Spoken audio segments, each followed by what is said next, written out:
get hectic.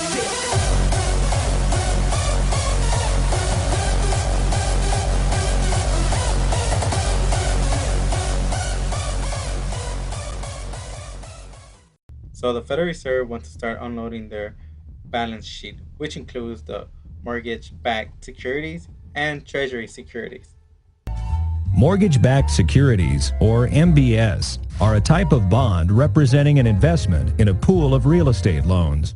To understand what a mortgage-backed security is, we need to go over what happens when a bank issues a mortgage. Let's look at how a mortgage becomes an MBS. Tony wants to buy a house costing $500,000. Usually, Tony would go to his bank and apply for a mortgage for $500,000. And in return for loaning this money, the bank would make Tony pay interest on the loan at, say, 8%. Before the world of mortgage-backed securities, the bank would simply keep this loan on its books and receive principal and interest for the duration of the loan, say 30 years. One downside of this arrangement was that the bank had to keep this loan for 30 years, tying up capital and resources. One day, the bank had an idea. It could sell the stream of interest, the 8%, and principal payments from Tony's loan to investors to get it off the bank's books and free up capital at the same time. The bank would make money simply from originating and servicing the mortgages and from other associated fees.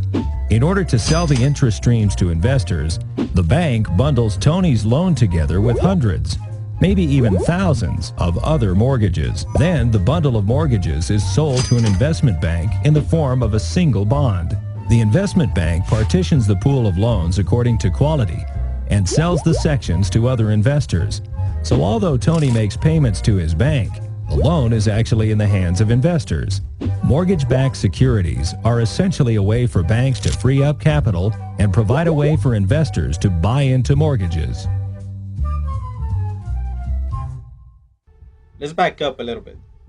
In 2008, when the housing market crashed, the Federal Reserve bought all these mortgage-backed securities from the banks, pretty much saving the banks from crashing, while everybody else got kicked out to the streets.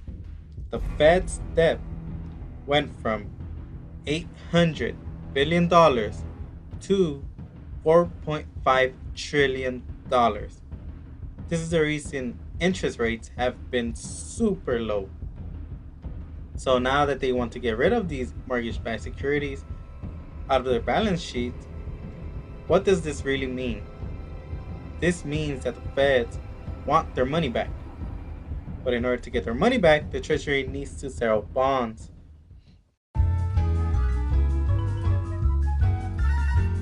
A bond is a debt instrument issued by governments, corporations, and other entities in order to finance projects or activities. In essence, a bond is a loan that investors make to the bond's issuer. The price of a bond when it's first issued is basically the amount of money being loaned and is referred to as the bond's face value. In exchange for this loan, the investor receives interest, known as the bond's coupon. Bonds are issued for a specified period of time, such as 1 year, 3 years, or even 30 years. When the end of this time period is reached, the bond matures and the bond issuer repays the loan to the investor. Al's Ice Cream decides that it needs to build several new ice cream plants in order to expand. Instead of going to the bank, Al's issues bonds for sale to the public. Tom buys an Al's Ice Cream bond with a face value of $1,000. It has a coupon or interest rate of 8% and a maturity of 10 years.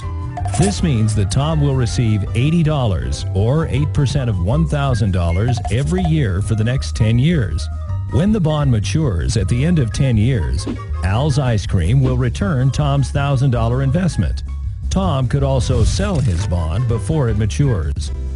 Corporations often issue bonds to fund capital projects, while governments usually issue bonds to pay for public projects.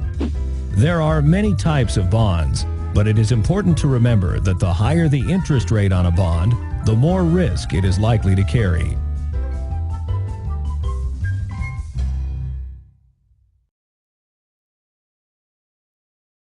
Welcome back to Power Lunch. We have the minutes of the recent meeting by the Federal Reserve, and most participants support reducing the balance sheet this year and doing so in a way that will reduce both treasuries and mortgage-backed securities together.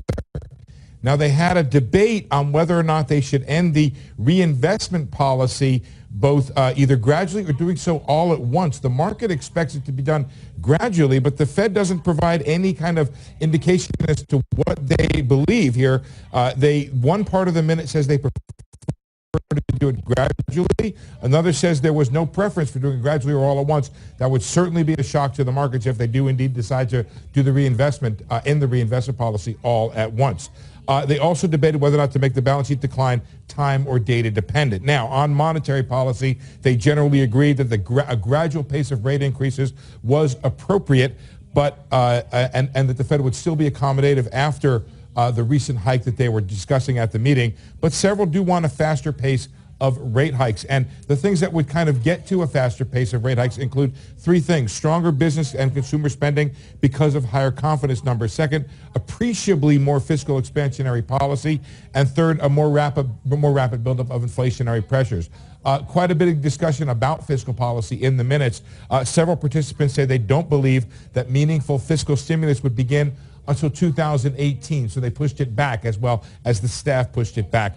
Half of the participants said they have no fiscal policy yet in their growth predictions, but most think it provides upside risk to their forecast. Some saw some downside risk to the policies from the fiscal side, including to economic growth and to the labor force from trade and potential immigration policies. Other risks include the upcoming elections in the EU countries. They say they pose near and longer term risks. Finally, on equity prices, some on the Fed see equity prices as high relative to standard valuation measures. So, guys, a bit of a head scratcher here on this issue of the reinvestment policy. And what that means is when right now, when securities on the Fed's $4.5 trillion balance sheet mature, they end up reinvesting it. And one of the ideas for letting the balance sheet decline would be to stop that reinvestment. And the question is whether or not they stop it all at once, or do they do some ending of reinvestment on a monthly basis? Back to you.